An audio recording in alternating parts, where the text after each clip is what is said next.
Hello, Seka. You're back. Oh, I was so happy. Been gone for like a month.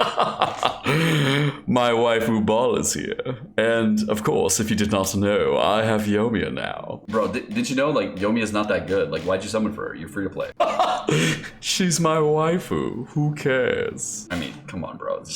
She's not that good. I 36-star Abyss with my Yomiya.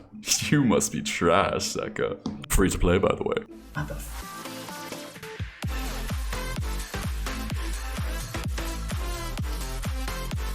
Before 2.1, what you can do on the day before or a couple days before is you can actually go to here and condense 5 total condensed resin prior to the release. This is a really good idea because before 2.1, you're going to not have any actual resin that's going to be usable for the things that you may want to farm in the future. Unfortunately, though, the resin that you're going to be condensing is not going to be usable for things like bosses, but it is something that you could use on the patch day release. It is something that you could use for other things. So if there were things that were on release of the patch that you end up getting the character you want, it's just a good practice to save up some resin on the day before so you can play all at once. Also, big warning this time around, please do not use your transient resin. When you pick it up this week, please pick it up and then hold it in your inventory this week. You'll be able to get the one this week and as well as next week for your transient resin so that you have extra resin going forward for the new patch. So big tip, please save your transient resin. Go buy one this week and one next week and you will have 2 transient resins for the next patch. Level 6? Okay. You can only get it at level 6 on the housing, so make sure that you get yourself the housing level 6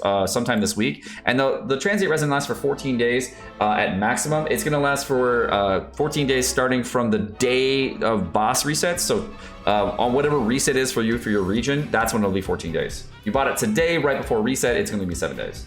As a quick mention, just so you know, the Theater Mechanicus event, as I start recording this video, is going to leave in about 3 days. And of course, this is going to give you a bunch of good stuff for characters that you may need to have talent materials for that are coming in 2.1. These materials that we're looking at right now probably are really good talent materials to farm in general, but it also gives Primo Gems, Hero Wits, and Mora that you'll definitely need. You, of course, should farm the Phantom Flow event as well, because this event is actually really, really fun, and I very much enjoy it. The new Challenger difficulty is not necessary to clear for everybody out there. It is just there for seeing it yourself for Mystic Enhancement Mora, so you don't actually have to do that. You only have to do up to the extreme difficulty, which should be doable for a lot of different players in the game, and that shouldn't be so bad. Overall, this gives a lot of Primo Gems, Mora Wits, so you should be fine. The next thing you got to do is over in this location here where you can on the map where you can find right about here. This is going to be for a brand new craftable bow. This craftable bow is gonna you pick up mysterious conches, and over 7 days you have to turn in the mysterious conches that you find that are gonna look like little star patches on the floor, and each one of them you then turn into this guy over here, and you're just gonna hate this guy for about 7 days. His name is Takashi. After you talk to Takashi 7 different times, he's gonna give you 7 different chests that you have to open, and it doesn't matter which ones you pick. On the 7th day you get it guaranteed. It's not RNG based, it's just you do it. Mysterious Conches will come in these star forms here, and just make sure you do it so you can get the Hamaubi Bow. The Hamaubi Bow could potentially be really, really good for Aloy coming out in the future, and as I've tested it before, it is actually pretty decent on Ganyu. It's not insane on Ganyu, it definitely does work out on her, so you could use it if you want to. It is a great for normal and charge attack characters, so just know that this could be a good weapon if you do need one. There are other bow options that are in the game, so if you have, you're an R5 Mad Lad, you may not need to do this. Now, since we're getting new areas in Inazuma, and the new 2 areas are going to be coming out really soon, make sure that you have actually completed the storyline for the Archon quest. During the Archon quest, you of course have to do the Ayaka storyline, and by doing that, you can unlock the reputation for Inazuma. In Inazuma, once you've unlocked the reputation, you can actually get some really good rewards, and one of the rewards that's most important that you'll end up getting is the Treasure Compass. The Treasure Compass allows you to find a bunch of different Primo Gem chests all throughout Inazuma. This is definitely something you want to get toward the middle of 2.1. So definitely make sure that you're farming your bounties and requests every single week so that you can get your reputation high enough to get to that point. And of course, get your world exploration over that point as quick as you can. One more thing we gotta mention is, of course, you want to get your Sakura Tree up to level 20. Now, the reason you probably want to get the Sakura Tree up to level 20, and I just thought of this right now completely randomly, is you get to level 7 to the Electro Grana.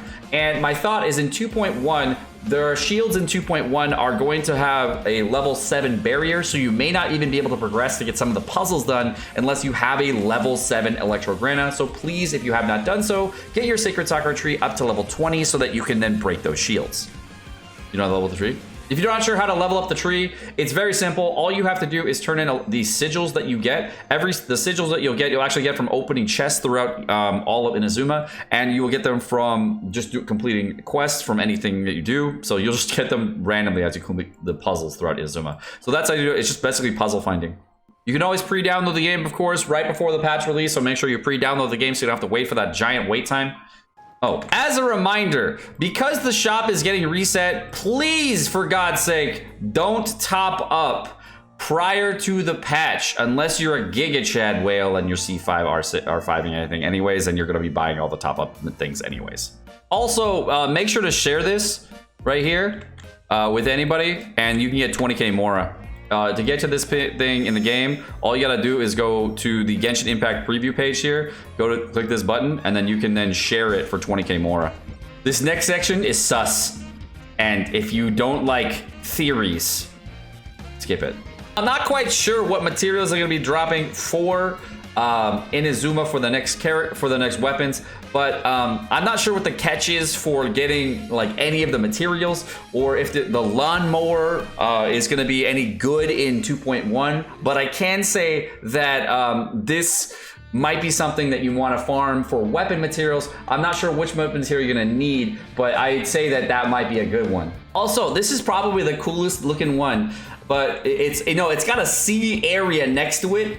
Just a heads up, there's a sea area next to this domain, and fish swim in the sea. So just a heads up. As far as talent books go, Ball is an Electro Archon, and this one says light.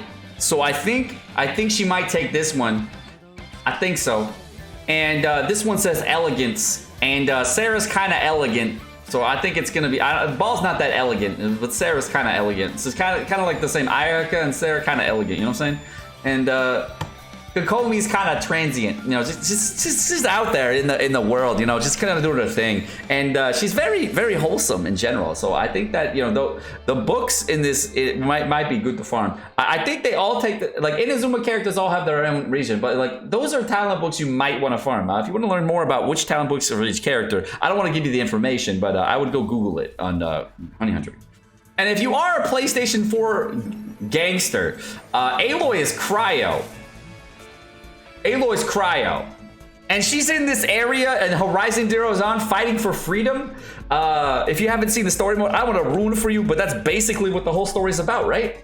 Right, Chad? Now the new artifact domains look really, really good and purple for different characters that happen to be purple. So I would actually think about farming purple sets for different characters, not purple artifacts. Just you know, matching artifacts are very important in life. Yoimiya looks really good with the Shimenawa set, but I think like having the purple and gold elegance on characters like Ball would also be really, really beneficial. They just look good together, and I think just having the matching set is probably the right way to go. And if you have a PlayStation 4, you could try linking your PlayStation 4 so you can get your free Aloy on launch of 2.1. If you don't know how to do that, I don't know how to do that either. Alright guys, well my name's Sekapoko. Thank you so much for watching. Hope you guys enjoyed this video. If you guys enjoyed the video, of course, like, subscribe, all the fun stuff, and you guys have a wonderful rest of your day. Peace.